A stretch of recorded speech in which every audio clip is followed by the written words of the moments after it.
Hello, everyone. Well, I must say I'm very impressed with this. This meeting room is amazing. I feel like I'm in a waterfall. And it's really lovely here. And that was incredible performance. So I must say I'm quite delighted to be here this morning talking to you and to experience this wonderful event and everything that Indonesia has to offer. It's amazing being here in Bali in Indonesia. So, hopefully everyone saw the mangrove forests because those are very impressive. It's several 100,000 acres of mangroves that I think have been replanted, if I recall correctly.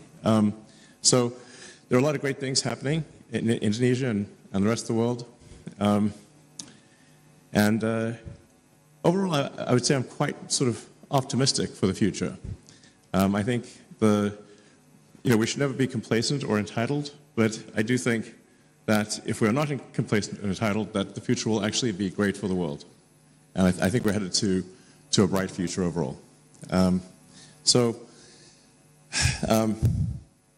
with respect to water, I've always thought,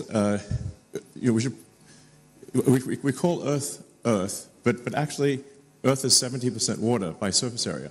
So technically, I think if aliens came here, and a lot of people think aliens have come here, because they're always asking me about aliens. They would name us water, because we are 70% water and only 30% land.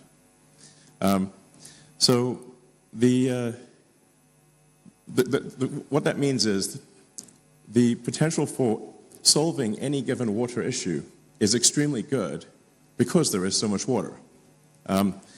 There's obviously desalination required at times and the transport of water, but desalination, as I think most people know, has become very inexpensive and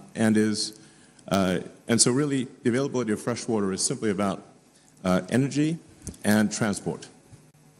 So that's, when I talk to even very well-read, very smart people in the United States, they will often think, well, the water crisis is unsolvable. But in fact, it is very solvable. We are continuing breakthroughs in the efficiency of desalination. And anyway, I think we've got a great water future ahead of us, and I think a great sustainable energy future ahead of us. Yes. So anyway, hopefully that is. I'm kicking things off on a positive note, but I think with good basis for doing so. Yeah. With that, I think the next section is really just some questions or Q&A. If anyone would like to ask me anything about anything, I suppose we should generally stick to the topic of water, given that it's the water conference. But I'm happy to answer other questions as well. I'm not quite sure how the logistics of question posing works, but you could just say a question. Sure.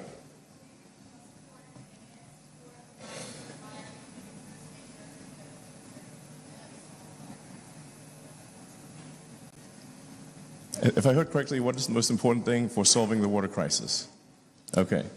Well, the exact solution will vary depending upon country and even region within a country.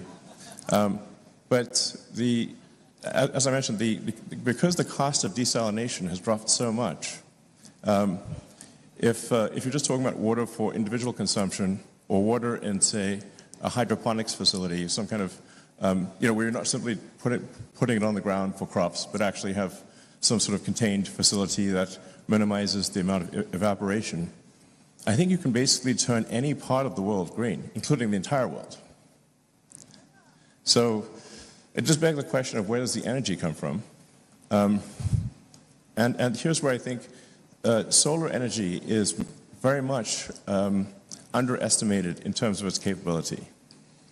So if you think about what would the Earth be without the sun, the Earth would be a frozen dark ice ball at roughly 3 degrees above absolute zero. It would be quite unpleasant. So, very cold and dark. But because of the sun, we're at quite a nice temperature, quite pleasant, sort of roughly 300 degrees above absolute zero. And the sun powers almost the entire ecosystem is solar powered.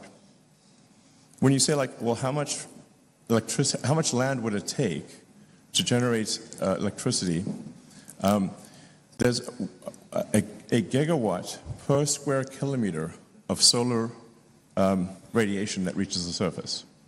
So for every square kilometer, there's a peak power of roughly a gigawatt, which is comparable to a power station. Now, the sun doesn't shine all the time, obviously. So when you net all of that out and say, well, how much energy per day does 1 square kilometer yield? It's roughly 1 gigawatt hour per square kilometer per day, which is still a lot. So, and if you do the rough math, to power the United States, which is a heavy user of electricity, would take less than a 200 kilometer by 200 kilometer solar array, power the entire United States. And if you drive through the United States, there's plenty of sections of the United States where there is basically no people.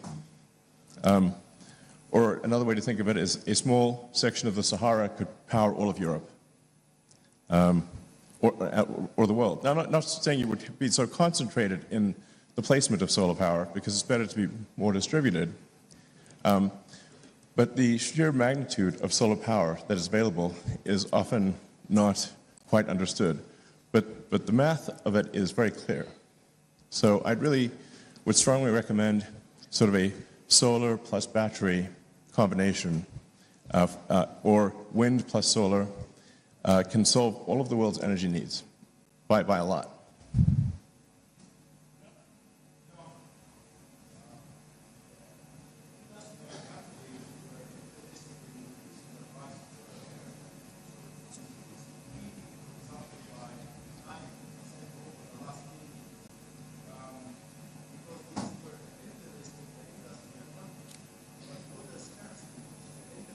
Developing countries needs also R&D to reduce the price of desalination or desalinated cubic meter of water by 90%, like what happened with the BP. Who is going to support the R&D in this era? Not the developing countries, of course. How we are going to support the researchers? Yeah, so something that I would encourage everyone in the room to look at is, and you touched on that briefly, is that the cost of solar power has dropped dramatically over the years. So if you were to say, look at the cost of solar power 5 years ago, or 10 years ago, or 20 years ago, it would have seemed cost prohibitive.